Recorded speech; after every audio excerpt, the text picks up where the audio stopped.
Il y a de ça pas très longtemps, pour être plus précis cette semaine, j'ai fait un petit tour sur les différents portails de vente pour essayer de voir est-ce qu'il reste des terrains à vendre sur mon secteur.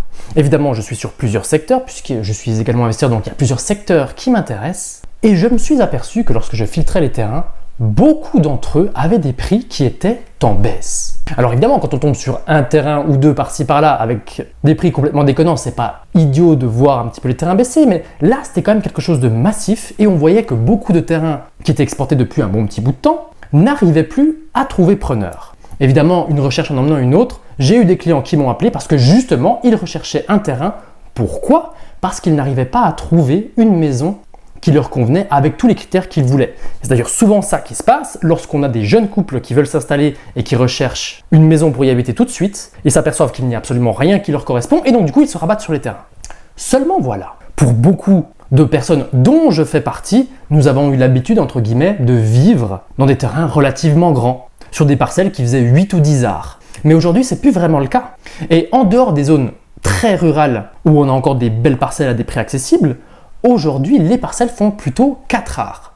Et si vous voulez vous construire une maison relativement confortable, eh bien, sur 4 arts du terrain, il ne vous en reste plus beaucoup. Pour peu qu'il soit un petit peu en pente et que vous ayez beaucoup à terrasser, eh bien, c'est également votre terrain qui va se réduire. Étant donné que je vis dans une zone montagneuse, évidemment que je suis extrêmement concerné par ce type de problème. Mais même par chez moi, où les terrains sont historiquement quand même très très chers, eh bien, même eux ne trouvent pas preneur. Et ça, c'est plutôt quelque chose de nouveau. Alors un petit peu, qu'est-ce qui s'est passé durant ces dernières années pour expliquer cette baisse des prix des terrains que je constate à ma petite échelle? Peut-être que vous, sur votre secteur, ce n'est pas le cas, auquel cas, mettez-le moi dans les commentaires, ça m'intéresse. Tout d'abord, il faut comprendre qu'avant la crise du coronavirus, nous avions déjà un gouvernement qui voulait limiter les constructions, qui voulait densifier les zones. Et donc beaucoup de PLU sont tombés et ont réduit les zones où on pouvait construire, les fameuses zones AU. Et donc, évidemment, lorsque vous avez des zones à urbaniser qui sont plus petites, eh bien, vous créez une raréfaction des terrains, ce qui va faire augmenter le prix. D'ailleurs, l'une des recommandations des architectes, c'est de passer de 15 maisons par hectare à 35 maisons par hectare. Alors évidemment que les parcelles sont beaucoup plus petites. Ça, c'est une recommandation des architectes. Mais à la limite, vous aviez des personnes qui étaient en capacité d'acheter 2 terrains pour y mettre une maison. Je connais pas mal de couples qui ont réussi à faire ça parce que tout simplement, ils voulaient vivre sur les mêmes parcelles que dans celles où ils avaient grandi lorsqu'ils étaient petits. Puis est arrivé le coronavirus. Et ce qui n'avait pas été prévu avec le coronavirus, évidemment, c'est qu'il y a commencé à y avoir une pénurie en termes de matériaux de construction, ce qui a fait partir les coûts de construction à la hausse. Et pas un petit peu. Alors que vous arriviez à faire une maison sans trop de difficultés aux alentours des 200 000 € pour 100 mètres carrés habitables, aujourd'hui, vous allez avoir du mal à passer en dessous des 250 000. Et avec cette crise sanitaire qui est arrivée, évidemment, nous avons également eu le fameux retour de l'inflation qui a fait en sorte que les gouvernements, notamment occidentaux, ont augmenté les taux. Tout simplement pour calmer le jeu. Parce qu'effectivement, le marché était en surchauffe, surtout au niveau de l'immobilier, après le choc des différents confinements qui avaient vu la population française s'enfermer chez elle pendant plusieurs mois. Et donc évidemment que les terrains ont été pris d'assaut, mais également les maisons individuelles, ce qui a participé à l'augmentation des prix. Et donc pour calmer tout ça, on augmente les taux pour stopper la demande. C'est exactement ce qui s'est passé. Résultat des courses, aujourd'hui, pour faire construire votre maison, vous devez acheter donc un terrain qui est plus cher, avec des coûts de construction plus chers et de l'argent plus cher. Oui, mais voilà, les arbres ne montent pas au ciel. Et la conséquence de ces différents événements, c'est que tout simplement, une grande partie de la classe moyenne a été complètement désolvabilisée. Et quand vous devez acheter un terrain 100 000 €, y mettre une maison dessus à 250 000 € avec des taux qui sont passés de 1 à 4%, évidemment qu'il y a moins de demandes. Et pour vraiment que vous vous rendiez compte de l'effondrement de la demande sur la maison individuelle en particulier, en 2022, nous avions 120 000 permis de construire qui ont été délivrés. Aujourd'hui, en 2024, on suppose que l'on va arriver difficilement aux 50 000.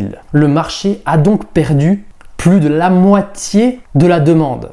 Et c'est ce qui explique pourquoi vous avez de nombreux constructeurs de maisons individuelles qui tirent la langue, voire qui font faillite. Et pas n'importe lesquels, parfois même des grands, des historiques, des boîtes qui se sont ouvertes après la Seconde Guerre mondiale, qui aujourd'hui sont mortes ou sont placées en redressement judiciaire. Plus de construction, par conséquent des terrains qui restent sur les bras, par conséquent des prix qui baissent. c'est exactement ce qui se passe en ce moment. Je ne sais pas si vous, dans votre secteur, vous avez également cette sensation, avec des terrains qui ne trouvent pas preneurs, mais en tout cas, pour y avoir passé plus de 4 heures mardi matin à étudier un petit peu tous ces différents aspects, je peux vous garantir que par chez nous, en tout cas, les terrains ont des prix qui baissent, du moins en affiché.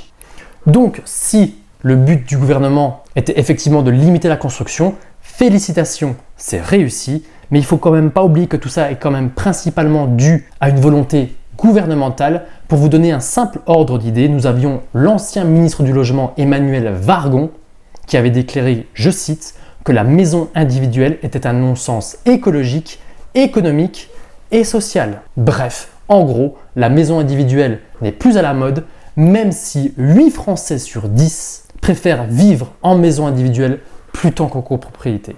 Voilà un petit peu la situation dans laquelle on est et voilà un petit peu la situation des terrains qui semblent avoir des prix qui baissent. Alors évidemment pas dans tous les secteurs, et j'imagine bien que les personnes dans le sud de la France ne doivent pas avoir ce problème, ou même ceux qui sont dans des zones très urbanisées du côté de Paris, mais en tout cas par chez nous en Franche-Comté, je vous assure que c'est le cas, et aujourd'hui il n'est plus si simple de faire construire. Et pour ceux que ça intéresse, j'avais fait une petite vidéo sur la crise de la maison individuelle, il y a de ça il y a quelques temps, il y a environ 6 mois, en début d'année. Je vous mets le lien en description pour que vous puissiez revoir cette vidéo si vous ne l'aviez pas vue. Pour ceux que ça intéresse, j'ai le groupe WhatsApp Startimo si vous le désirez poser une question sur le monde de l'immobilier. Et à tous les autres, je vous remercie de m'avoir suivi jusqu'ici et je vous dis à très vite pour une nouvelle vidéo. Ciao ciao ciao!